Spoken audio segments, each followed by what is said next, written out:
지금 현재 사실 현대자동차에서는 기회인 것 같아요. 준중형을 거의 어차피 아반떼가 점령을 하고 있다고 봐도 무방했지만 기아자동차의 K3 차량이 상당히 가격적인 측면에서 경쟁력이 있었기 때문에 실질적인 라이벌 구도가 많이 형성되는 시점에서 단종을 했단 말이죠. 네, 안녕하세요. 올라타TV의 김선생입니다. 반갑습니다.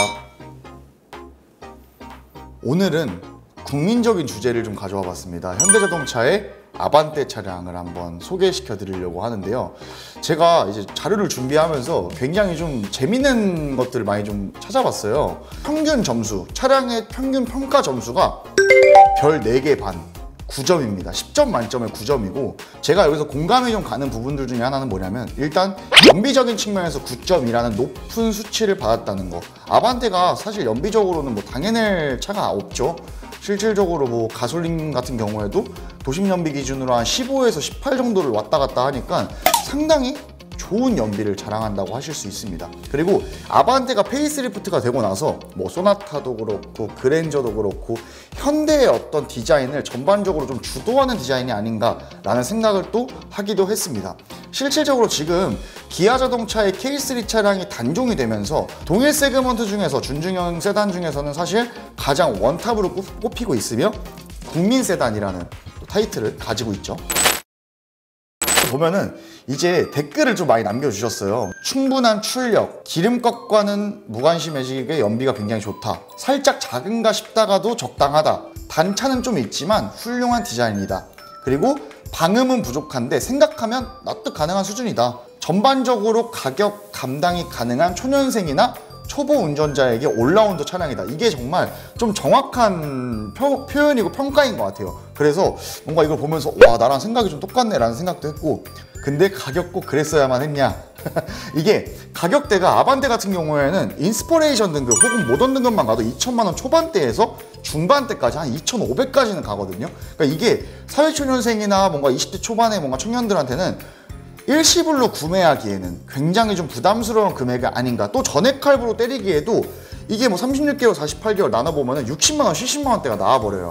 그러다 보니까 접근성 자체가 예전에 우리가 아반떼 생각하면 뭐 1000만 원대에서 구매하던 이런 걸 생각하다 보니까 상당히 많이 비싸진 거는 팩트입니다. 그래서 뭔가 가격적인 측면에서는 박수를 쳐줄 만한 그런 느낌은 좀 아닌 것 같아요. 그런데 다만 다행인 건 뭐냐면 비싼 가격인 만큼 감가 보호가 상당히 잘 되는 차량입니다. 2023년식이 1960만 원부터 2410만 원. 뭐 더뉴 아반떼 AD 같은 경우에도 감가가 좀 많이 맞긴 했어요. 하지만 CN7 넘어오고 나서부터는 사실 감가에 대한 방어가 상당히 잘 되고 있는 차량이다. 그만큼 찾으시는 분들도 많고 중고차 구매를 희망하시는 분들이 많기 때문에 이런 부분은 구매하실 때 꼭 참고를 해주셔도 될 것 같아요. 뭐 품질이나 디자인 이런 측면으로 봤을 때도 사실 어디 하나 빠지지 않는다라고 생각을 해주시면 될 것 같습니다. 그래서 렌트리스에서는 상당히 고평가를 받으면서 나오는 차량 중에 하나입니다. 이유는 뭐냐면 금액적인 부분에서 우리가 뭔가 조금 정말 가성비 진짜 합리적인 거 싼 거를 찾으시는 분들은 한 30만 원대부터도 시작이 가능한 차량이기도 하고, 첫 번째로. 두 번째로는 초기 비용이 없이 진행이 가능하기 때문에 아까 말씀드렸던 것처럼 사회초년생 분들이나 20대 초반분들 혹은 뭐 30대 초반분들께서는 금액적인 부분에서 내가 초기 비용을 안 넣고 진행할 수 있는 이점이 많기 때문에 렌트나 리스를 상당히 선호를 하시는 것 같아요. 뭔가 옵션적인 부분에서 굉장히 합리성을 추구를 하면서 저렴한 가격으로 가져가기엔 상당히 부담이 없는 차다. 금액 저항선이나 가격 경쟁력이 있는 차다 라고 생각을 해주시면 될 것 같습니다. 사실 중요한 건 또 뭐냐면 어떤 등급을 해야지 맞을까라는 거예요. 제가 생각하기엔 사실 스마트 등급은 가장 기본적인 등급이거든요. 2천만 원 아래 금액으로 이용을 하실 수가 있어요. 그런데 제 생각에는 내비게이션 같은 경우로 안 가져가는 경우에는 지금 뭐 공기청정 시스템도 있고 뭔가 뭐 반자율 주행 시스템도 있고 여러 가지의 좋은 옵션들로 봤을 땐 모던 등급 정도는 가야 되지 않을까라는 생각을 많이 하고 있습니다. 왜냐면 1열에 열선 통풍 들어가는 거 상당히 크고요. 뭐 스마트 트렁크라든지 아니면 하이패스 시스템이라든지 내비게이션, 카페이, 뭐 공조 연동, 자동 제어 이런 부분들은 너무너무 기본적으로 들어가는 거고, 스마트키로 원격 시동 거는 거, 우리 겨울철이나 여름철에 미리 시동 걸어놓고 타는 거랑 그냥 타는 거랑 차이가 상당히 크잖아요. 그러니까 이런 조그만한 편의성 같은 경우가 스마트 등급에 없던 걸 끌고 오다 보니까 금액적인 측면에서는 한 300만 원 차이가 납니다. 하지만 이 정도 차이 정도는 내가 저항선이 많이 크게 부딪히지 않는다면 모던을 선택하는 게 상당히 좀 괜찮지 않을까라는 생각을 저는 하고 있습니다. 제가 차를 판매하는 사람 입장으로선 인스퍼레이션이 당연히 천연가죽 시트도 들어가고 운전석 전동 시트도 들어가고 또 보스 프리미엄 사운드도 들어가서 전체적으로 준중형에 있어서는 안 될 옵션들이 많이 총 집합을 했다고 봐주시면 될 것 같아요. 하지만 가격적인 경쟁력은 글쎄요, 2,700만 원 정도면 사실상 우리가 셀토스 스포티지까지도 넘볼 수 있는 금액인데 여기서 내가 아반떼를 타면서 이렇게까지 프리미엄을 추구하는 게 맞나?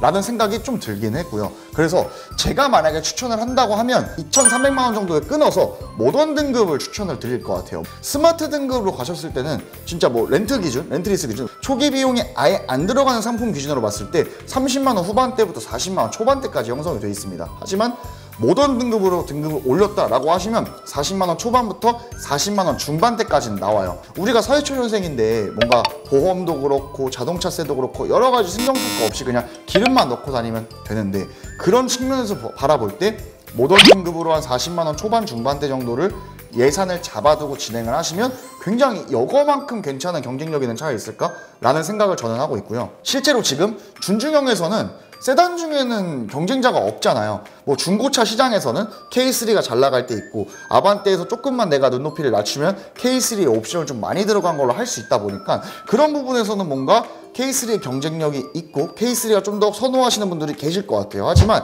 신차를 구매하시려고 하고 뭔가 내가 사회초년생으로 나오면서 이게 나 차 하나 구매해야 돼 라고 하시는 분들은 아반떼만한 차량이 지금 현재는 없다가 맞는 것 같고요. 제가 추천드리는 부분은 어떤 부분이냐면 내가 예산을 설정을 했어, 혹은 뭐 초기 비용을 한 번에 다 넣어서 저렴한 금액으로 차를 그냥 사버리고 싶다라고 하시는 분들은 스마트 등급을 하셔도 되고 모던 등급을 하셔도 돼요. 하지만 스마트 등급을 하셨을 때는 중고차 시장에 나왔을 때도 찾는 분들이 많이 안 계시기 때문에 조금 조율해서 모던 등급으로 가시는 걸 일단 첫 번째로 추천을 드리고요. 초기 비용이 아예 없는 경우에는 렌트리스로 무조건 가야 돼.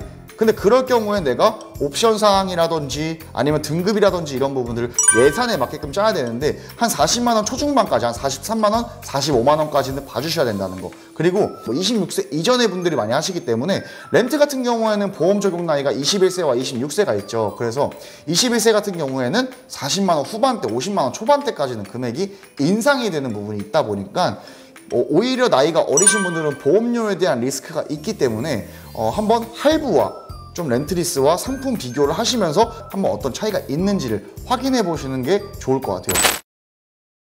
네, 오늘은 현대자동차 아반떼 차량 한번 알아봤는데요. 뭐 대략적인 가격대부터 해서 옵션, 등급에 대한 설명, 그리고 어떤 상품으로 구매했을 때 얼마가 나오는지에 대한 부분까지 안내를 드려봤습니다.